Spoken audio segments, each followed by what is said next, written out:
Good day, everybody. Today I'm talking to Danny May, who's a CEO and co-founder of Lingmo. Good day, Danny. How are you? Good, thanks. How are you? Good, thank you. Thank you so much for your time today. No worries. Thanks for having me. You are most welcome. And Danny, are you happy for me to move into our first question? Yeah. Let's go with it. Excellent. Danny, can you please share a little about yourself, the place you were born, your education, your passion, the things that you enjoy doing, and one thing that the public might not know about you? So my name's Danny May. I was born on the Central Coast, New South Wales Central Coast, so an hour north of Sydney. My passions are, I love sport, getting out and, I've got 3 boys, so being active on whether it's riding motorbikes or, on the football field. In my education, so I have a little bit of a weird one. So I'm formally a licensed plumber. So I'm a fully licensed plumber. Then I pivoted and self-taught myself everything I need to know in artificial intelligence in the tech world. So formally a plumber, formal qualifications, done a couple of business degrees for that, which has helped me with what I'm doing now. But yeah, it's sort of a weird one, but that's, go with the flow. Excellent.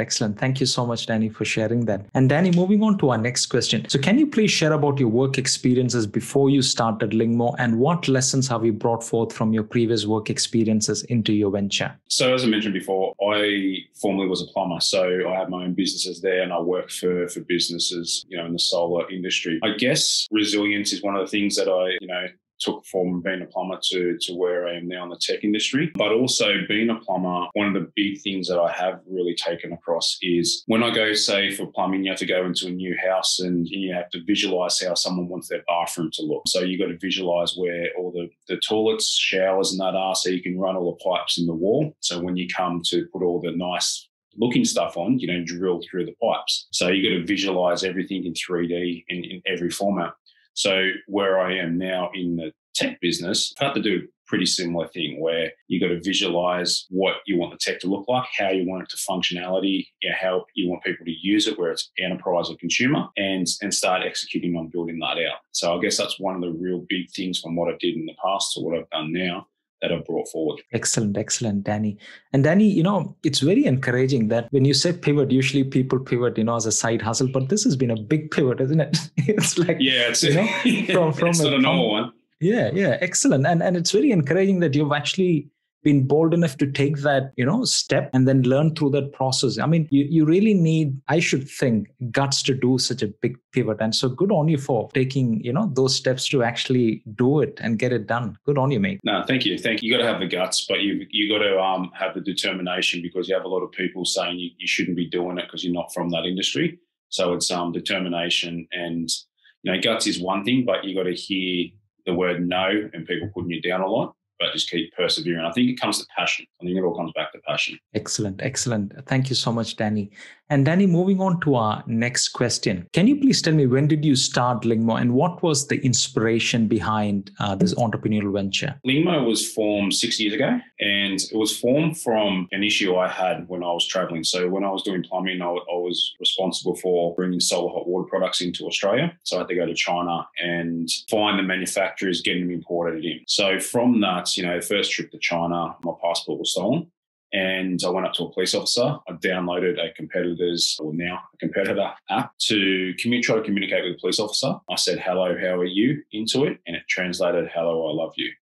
So he wasn't impressed. The colleague I was with was running down the street because he'd been to China a few times. So I think the police officer at the start thought I was taking the mickey out of him, but I wasn't. I was really trying. And then, I continued to persevere with it, and he's seen I was trying.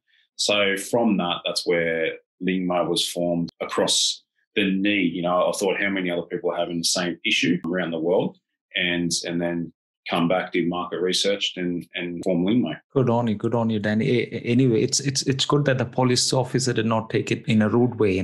Things would have ended up pretty badly. I got close, but I think he's seen where I was going, and I was trying. If I started laughing or something, I think he had his hand on his gun already, but I think if he's seen me laughing, then it could have gone either way, but he's seen that I was really trying. So he was patient, thank God. Good on you, Danny. Thank you so much for sharing that. And Danny, moving on to our next question, could you please share some insights into Lingmo's business model? So the business model, we've actually pivoted 18 months ago, and we've just come out the other end of that pivot. The original, so when I first started, as I mentioned before, the vision was to help people while they were traveling, so a consumer-based product. We did a lot of, we did a couple of hardware devices and apps to the consumers. People loved it. We were in 37 of the top 50 magazines around the world, including Forbes, Wired, and all that.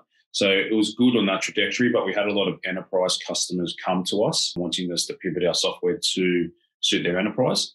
So then 18 months ago, we made a decision to pivot. So the business model right now after the pivot is B2B SaaS based. So it's a software as a service. And what we do is we're working with Zoom, live chatting, Telefonica, Amelia Hotels to really, there was the need there in the business side where the businesses really needed to communicate with their customers where there was lacking for a long time. And we're bridging that gap now. So the model is the SaaS business side. And we're seeing some good growth coming out of it now. COVID has helped a little bit because typically no one's traveling anymore and everyone's trying to do still cross-border communication and business. So that's where our services really come to light now.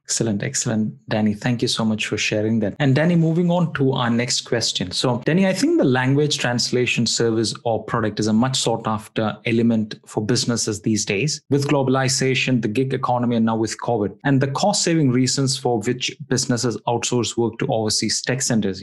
Say for example, if you are outsourcing work to the Philippines and if they have the company as businesses, say in Germany, Italy, and France, the language barrier has to be crossed. But at the same time, I think it does not create a wow factor anymore because people are used to using Google Translate. So the concept is there or the idea is out there. And, they also use Google translators or other translation apps as well. In such an environment, how does Lingmo stand out from the competition? I think the best way to describe how we stand out is, you do have your likes of the other big players is we can customize our solutions to suit the enterprises. And that may be, anyone can white label something. That's not about that. It's about, a good example is the hotel industry that we're working with now, or the airlines, that they really require, they have their own terminology.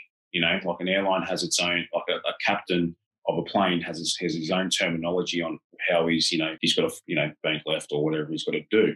So in a normal scenario, that won't translate contextually to the other side. So they'll use words that don't exist in the dictionary, for say in the common dictionary. In aviation, it does so. So we have the ability to be able to train it in nuances, dialects, but also industry-specific terminology, which really sets it apart, especially in the business side, like the B2B. Everyone has their own terminology. You've got retail stores that have their own clothing brands that have a unique name, and people know them as a unique name. So that's where we really shine and differentiate ourselves compared to the others.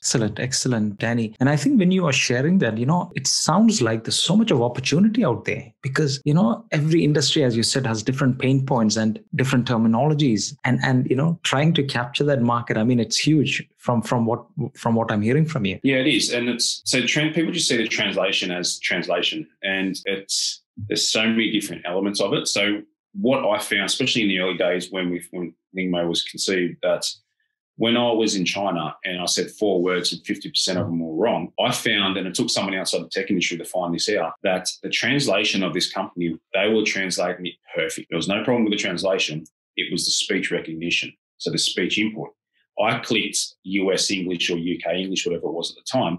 It detects US English and UK, not an Aussie accent.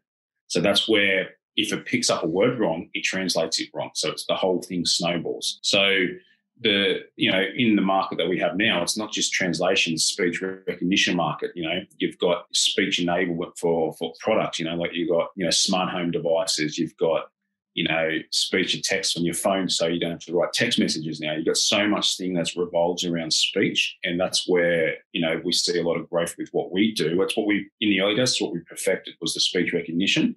Then the rest of it can flow through. Good on you, Danny. Do we still have speaker recognition to pick up, "G'day, mate"? Yeah.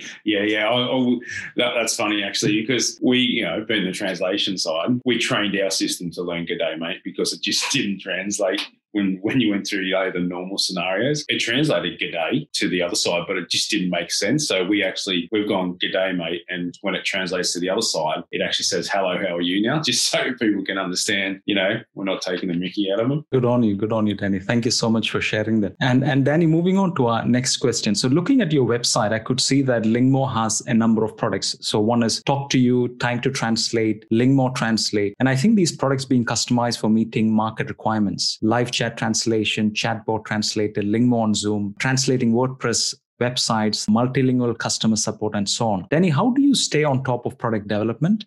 And also, how do you come to a conclusion or decision that there is a gap in the market for a specific product or service? That's a good question. In relation to Time to Translate, our Lingmo Translate, we package them under our consumer side. So at the moment, we just let them organically grow because of obviously COVID and stuff. With that, primarily use of that was travel, but also if people are still traveling now around the world, it's really hard because you've got to be within 1.5 meters for it to work effectively for the microphones and the phones and stuff. And social distancing doesn't really allow for that.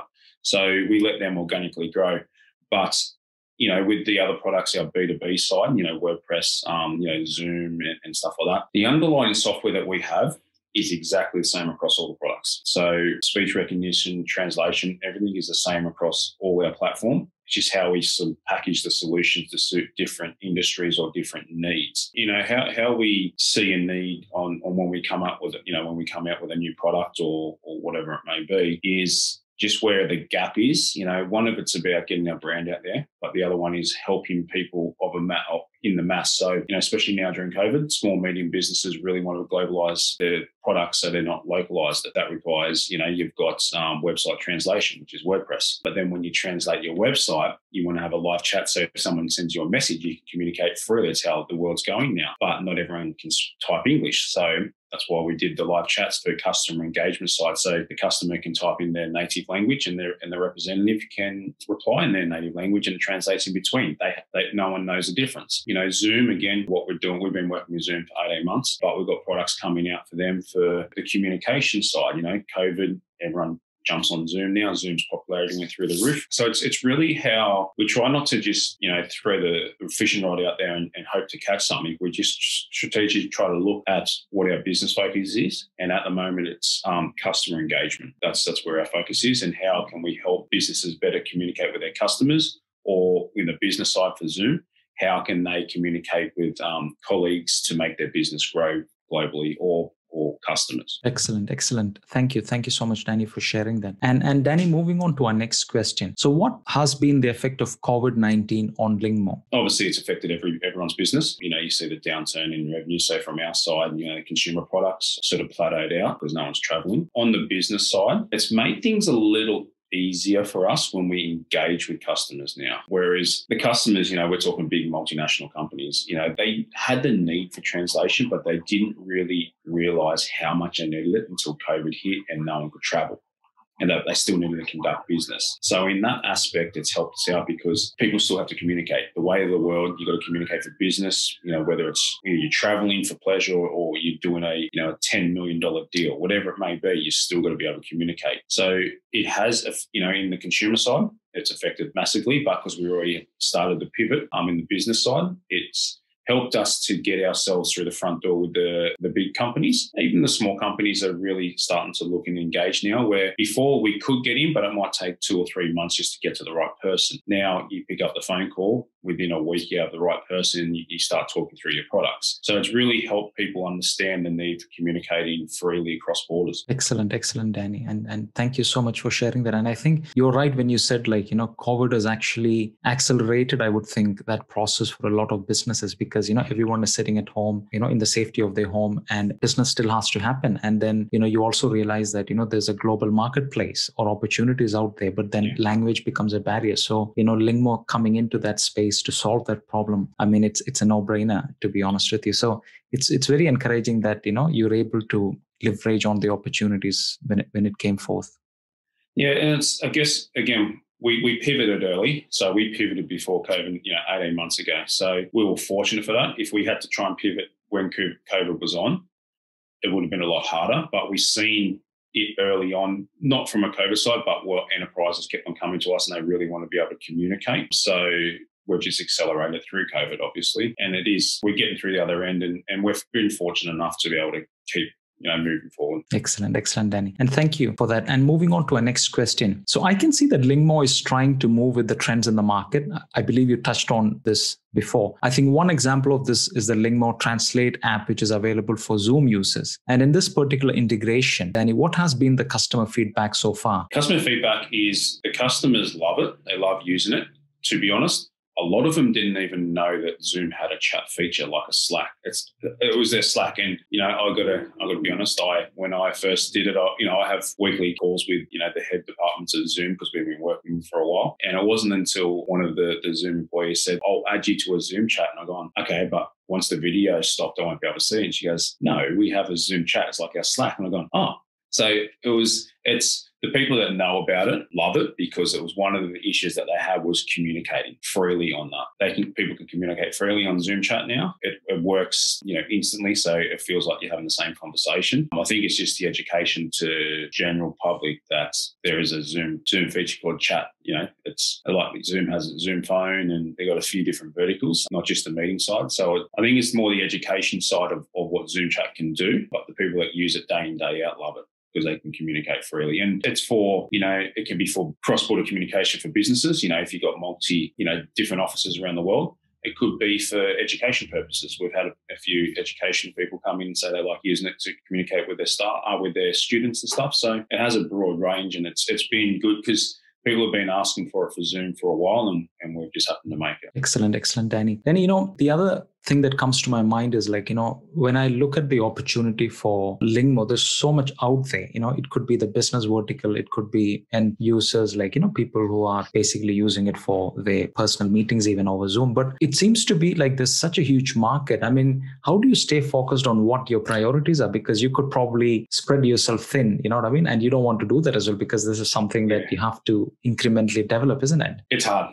I'm going to be straight up. It's hard. In the early days, it was like chasing the shiny ball. Look, there's a deal over there. Or look, we can put our services into that company. And it's really, because we've been doing it for 6 years, it's the lessons that we've learned across the way, especially with the big companies, a big airline in Europe, for example. They loved our services. We could go in and solve all their problems, but then it become too confusing. So what we end up doing is now with our sort of go-to-market strategies with the big companies, we go in with one product, get use out of that product, get the credibility and get them happy with it. Then we add another product to that helps another aspect of their business, because then they can stay focused. The problem we will find is that big companies have problems staying focused. They're like us, but when you're sitting there and they go, "Oh, geez, you can solve all these problems. Awesome." Then they leave the meeting. They're all excited, but they leave the meeting and go, "Which one of these problems are we going to solve?" And then it turns into a snowball effect. They go,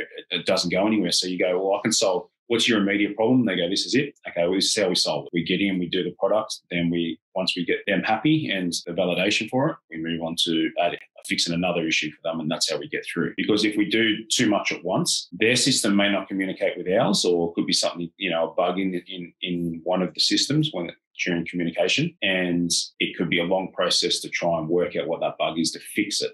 So they see, "Oh, your system's buggy. We're not going to use you." But you have one product, you have it working fine, then you add another one. And then say, for example, we add voice and there's a bug in that where their system doesn't allow our system to talk, to capture the audio, for example. Then we go, "Well, you guys need to help with this." But they've seen how the other product works. We've got the validation for that. They're willing to work with us on new products because they can see the value in it.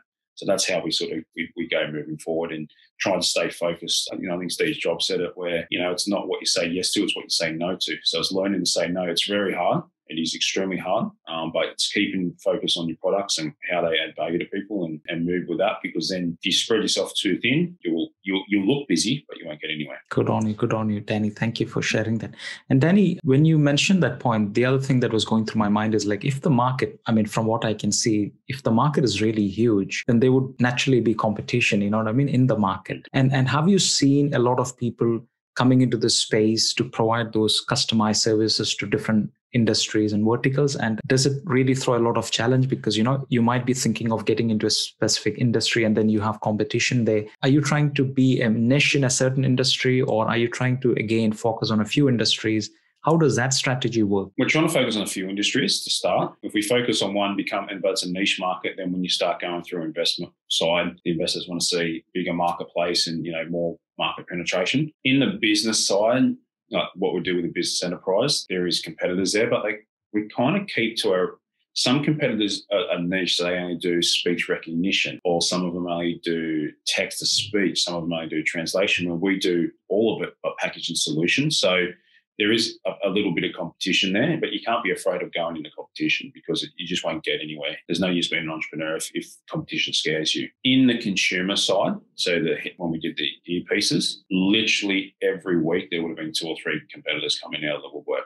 Just, you could go to China and you could get a Bluetooth earpiece and make it into a translation device. The handheld one's exact same. You can go to China. I've got 4 sitting on my desk here where you can buy them for $70 in China on Alibaba. So that market become very, very contested. And that's one of the reasons why we did pivot out of that, because it was becoming too heavily contested.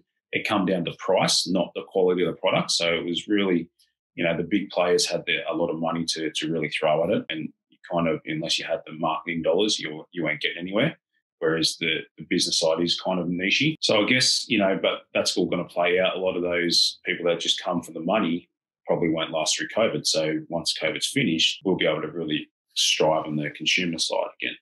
Good on you, Danny. And I think when you were sharing that, I thought, wow, that's actually great, because, sometimes when you have investors on board, they, as you said, they want fast or quick returns on investment, but you're kind of pivoting to the business to business model where you have to really add value to the end businesses. And that requires a lot of energy and input and strategy, or it needs a bigger or long-term vision, you know what I mean? To really grab hold of an industry and really fine tune your service to meet those industry requirements. So I think on that journey, you might not necessarily have a lot of competitors, you know what I mean? Even though they might be, but it's probably, because of the amount of time and energy involved in doing that, a lot of people would, not be willing to run that race. So I think that's probably a good place for, as you said, you pivoted 18 months back. That's probably the best place to be in at the moment. Yeah, 100%. Because, with the big players, so, we do with small, medium one businesses that can, we price for the SaaS model. So, you got our product, you can get it for, $2 a month up to $3,000 a month, depending on your usage across all, depending on what products. But when you go to the big players like Zoom and Telefonica,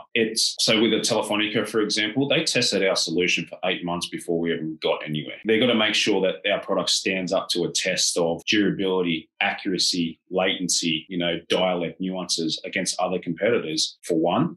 But second of all, if once you win that race, with Zoom and everything, that you become, a partner of theirs, we're Salesforce and Microsoft as well, you go against their brand. And 9 times out of 10, their brand is worth a lot of money. IBM, for example, we partner with them. I think their brand is worth, $50 million or something like that, just its branding. They're going to make sure that when we do a press release together and our logos are next to each other, it's good for us because our logo is next to a big player, but they're going to make sure they've scrutinized our product. So it is a long road. So people say, oh, geez, they're working with Telefonica, they're working with Zoom.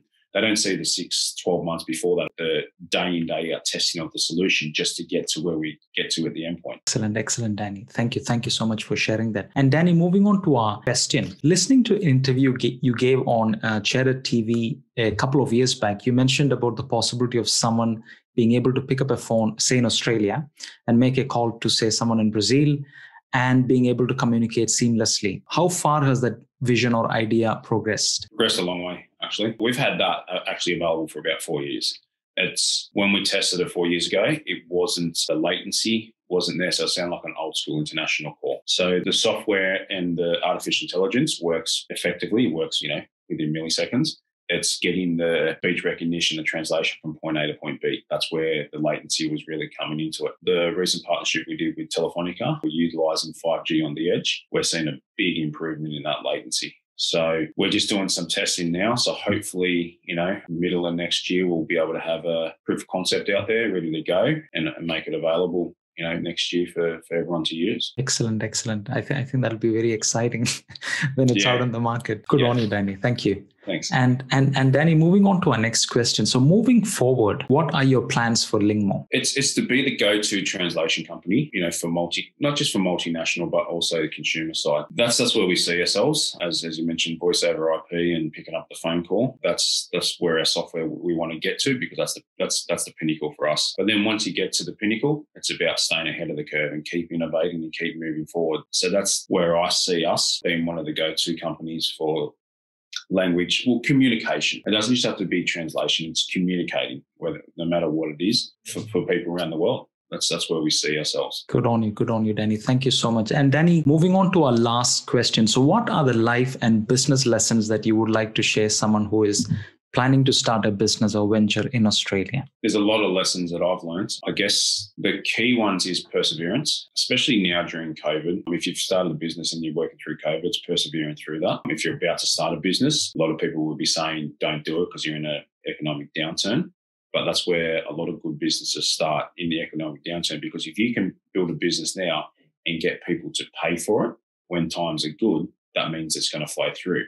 If you build a business when times are good and people pay for it when there's another economic downturn, whatever it may be, people may not be willing to pay for it. So if you can build a business model now where people are willing to put money, hands in their pocket to buy the service, then that's a big tick. Another one, this is more for the younger entrepreneurs. I learned it early on in a couple of early ventures that I did. I know people, you got to build an MVP for Australia and everything. Then they go to investors and they go, well, I created this. I put all my hard-earned money into it. I don't want to give you 30% of my business. I'll give you 3%. There's a little bit of ego in there, and I had the same thing in the early days. It's about taking a step back and you give something away to add value. So in the early days, I didn't want to give anything away, but with Lingmo, I gave things away to bring the right people in. And with the right people, the right investment, you can grow. 50% of a company worth $1 billion is better than 100% of a company that's worth $10. So it's just that's a big lesson. When I speak to a lot of young entrepreneurs, they all say the same thing that I did. I created it. I put $200,000 of my own money in. I don't want to, this guy's going to put $200,000 in. Come when I've done the hard work and take 50% of the company. You got to think about the value that they add and where you're going in the future. And I guess the last point is, it's sort of a saying is, be comfortable being uncomfortable, because being an entrepreneur, starting, you're going to hear a lot of no's, and you're going to have to go out of your comfort zone to really take it to the next level. So they're the sort of the surefire tips that I would give anyone starting out. I'm really encouraged after talking to you, because see, you came from construction industry, identify this pain point when you were traveling to China. And then, it's such a big pivot. I mean, this is not a normal pivot, you know what I mean? Yeah. Usually people talk about pivoting within the industry, but this is kind of like a completely different pivot on another level. And then the challenges that come with it. I mean, I'm sure that even when you talk to your friends, they would say, mate, I think you're crazy. You should probably think of staying within the industry. And trying to build your network of people who you can trust and build that team and find a solution. I mean, I think it would have been a big task for you. I mean, knowing that you're a people person, you connect with people, but getting that team around that idea, it would have been a challenge. And I think, and then along with that, Danny, you come across as a person who perseveres with the idea. You know what I mean? You're not a person who has an idea and says, okay, I don't think I can do it. I might do something else. But you had that idea, you persevered with that consistently. And the result is for all of us to see. And then again, Danny, the points that you shared towards the end for entrepreneurs. So building a business during the tough times, you know what I mean? And if customers are willing to pay you for that, chances are that when times are good, probably they would stay on with you, or, you would be able to attract more customers. And then another amazing point you said is don't be afraid to give away equity if it's adding value to your business. You cannot wear all the hats and think that you are going to get the best result out for your customers. So if there is an IT whiz that comes along and you think that, you have a working relationship that you can build on, giving equity might be the best thing at that opportune time. Or, if you have a marketing whiz who comes along and who's able to add value, taking that person on board, with a loss of equity, because as you said, there's no point in having a company which you own 100% and it's only it's worth only $1,000. It's better to have, a team of people. And if the company can progress to a bigger words, and that is probably the best thing to do. And what you said is like, try to move out of your comfort zone. And I mean, I can't imagine what challenges you would have faced when you had this idea, because it's a completely different level altogether. And it's amazing, and it's very encouraging, Danny. Very encouraging to hear your story. Thank you so much for sharing that. Oh, thank you. As I said, the key to perseverance is being passionate about something, because if you're not passionate about the project, you won't persevere. You just go, oh, I can't make money from this, and I'll give up. The long or the short of the pivot for me, like from construction to tech, is I didn't tell a lot of people I was a plumber in the early days of the tech, because I didn't want people to think that tech was anything less than what it should be. Like if I said I was a plumber, to say, oh, I'm a plumber, here we go, they'll see the tech and go, well, a plumber built this. No, I wanted them to see what the tech could do, and they go, this is awesome. Then find out that I was a plumber, not the other way around. So, you've got to massage it a little bit, but yeah, it's the perseverance is being passionate about something. Good on you, Danny. Good on you, Danny. So thank you so much for your time. It's been an encouragement, and I wish you the very best with Lingmo moving forward. No worries. Thanks for having me.